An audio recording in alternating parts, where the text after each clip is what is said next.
Alors voici un petit tutoriel pour l'utilisation de votre Casio afin d'obtenir une droite de régression linéaire. Nous allons ici regarder deux méthodes pour l'obtention de cette droite de régression. Alors tout d'abord, comme d'habitude, nous arrivons sur l'écran de menu avec la touche menu. Nous allons utiliser le menu statistique. Pour moi c'est le menu 2, attention sur chacun des modèles, ça peut être un numéro différent. Vous devez arriver sur cet écran-là avec mes listes comme d'habitude, comme le cas des stats à une variable, et puis tous les menus en dessous.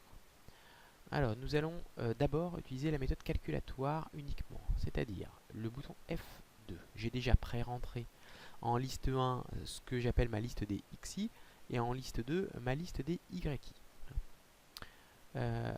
Voici, on va vérifier d'abord que notre calculatrice est bien réglée. J'appuie sur F6, la commande 7. Ici, 2 var xlist est bien en liste 1, 2 var ylist est bien en liste 2, c'est le réglage de base. Je ressors. J'utilise maintenant les commandes de régression, c'est F3. Et ici, j'appuie sur X, F1. Voilà l'écran qui s'affiche. J'obtiens A et B, ça m'est rappelé en dessous. Ça correspond au coefficient de ma droite de régression linéaire. Le R est le coefficient de corrélation et le R carré, la valeur qui m'intéresse, elle est, on le voit ici, très proche de 1, ce qui, d'après votre cours, comme vous l'aurez lu avant cette vidéo, va vous préciser que normalement ces points sont quasiment alignés, ou en tout cas que la droite de régression a du sens par rapport à mon nuage de points. Nous allons maintenant observer une deuxième méthode justement plus graphique qui permet de confirmer ce que nous donne le R carré. Donc je sors une fois, deux fois, trois fois. Voilà, je reviens au menu de base.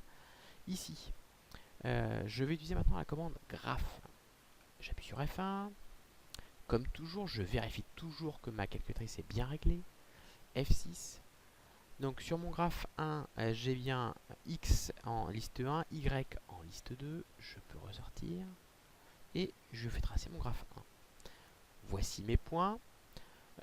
Il semble aligné, ça peut être un défaut d'écrasement de l'écran au niveau des unités. Donc on a toujours cette commande calc qui nous permet de valider notre sentiment. F1, voici, on réutilise donc bien X, on ne se trompe pas, c'est F2 ici.